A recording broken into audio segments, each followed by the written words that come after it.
शर्त लगा लीजिए, आज आपके होश उड़ने वाले हैं। लंबी सांस ले लीजिए, क्योंकि आज आपकी मुलाकात हो रही है भारत भूमि की पहली एक्ट्रेस से। न वो जूइश थी, न ही पारसी, न बाहर की थी, न ही अंग्रेजों की।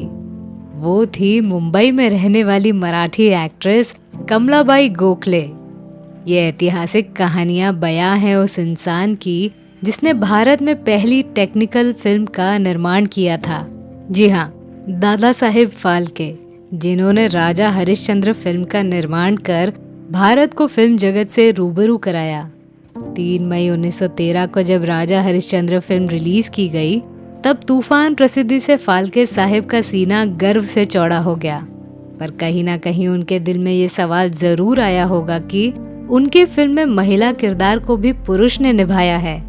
काश उनके कंपनी में एक महिला अदाकारा होती। फिर क्या था, फाल्के साहब ने ठान लिया कि अगली फिल्म बनाएंगे तो महिला किरदार को सिर्फ एक महिला ही निभाएगी। बस यहाँ से शुरू हुई किसी महिला अदाकारा को कास्ट करने की कहानी। 19वें दशक में जहाँ मनोरंजन के लिए स्टेज शोज के अलावा और कोई माध्यम नहीं था, तब कमलाबाई और उनकी माताजी दुर्गाबाई कामत स्टेज शोज किया करती थी। कहा यह भी जाता है कि उनका पूरा परिवार नाटक कंपनी में काम किया करता था, जिसके चलते मात्र 4 साल के उम्र से कमलाबाई एक्टिंग से जुड़ गई। बता दूं कि कमलाबाई का जन्म 1900 को मुंबई में हुआ था। उनका परिवार एक थिएटर कंपनी से जुड़ा था और उसी थिएटर में एक दिन दादा साहेब फाल्के जी अभिनेत्री की तलाश में आए। 1913 में दादा साहेब फाल्के ने भस्मासुर मोहिनी फिल्म का निर्माण कार्य शुरू किया था और उन्हें पार्वती और मोहिनी के किरदार के लिए 2 अभिनेत्रियों की जरूरत थी। बता दूं कि बतौर अभिनेत्री दुर्गाबाई को सबसे पहले कास्ट किया गया था। उसके बाद मोहिनी के किरदार के लिए उनकी बेटी कमलाबाई को कास्ट किया गया। दुर्गाबाई ने इस फिल्म के बाद किसी अन्य फिल्म में काम नहीं किया, पर कमलाबाई ने 1980 तक कुल 35 फिल्मों में काम किया। इसीलिए कमलाबाई को भारत की पहली एक्ट्रेस का खिताब मिला हुआ है। 1 जनवरी 1914 को भस्मासुर मोहिनी रिलीज की गई और इसके साथ ही 14 साल की कमलाबाई मशहूर हो गई। उस जमाने में बेटी की शादी बाल उम्र में होती थी।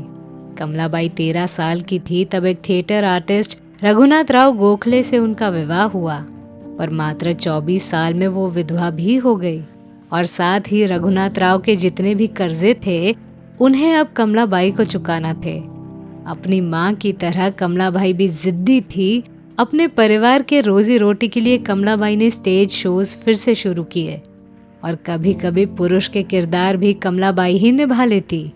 1930 तक कमलाबाई ने सिर्फ नाटकों में ही भूमिकाएं निभाई, पर बोलपट का जमाना आने के बाद उन्हें अपना करियर शिफ्ट करना पड़ा।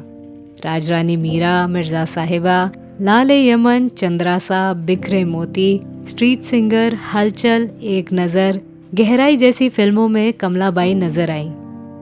उनके बेटे का नाम चंद्रकांत गोखले है और उनके पोते विक्रम गोखले को तो आपने बेहद सारी फिल्मों में देखा ही है, पर आपने ये नहीं सोचा होगा कि इनकी दादी ही देश की पहली एक्ट्रेस है। 1997 को 98 साल की उम्र में कमलाबाई जी ने आखिरी सांस ली। तो मैं थी आपकी आरजे अनामिका। मेरी सुनाई हुई कहानी आपको कैसी लगी, ये हमें कमेंट सेक्शन में जरूर बताइएगा और हमारे channel biography and real life stories को सब्सक्राइब करना न भूलें। नमस्कार।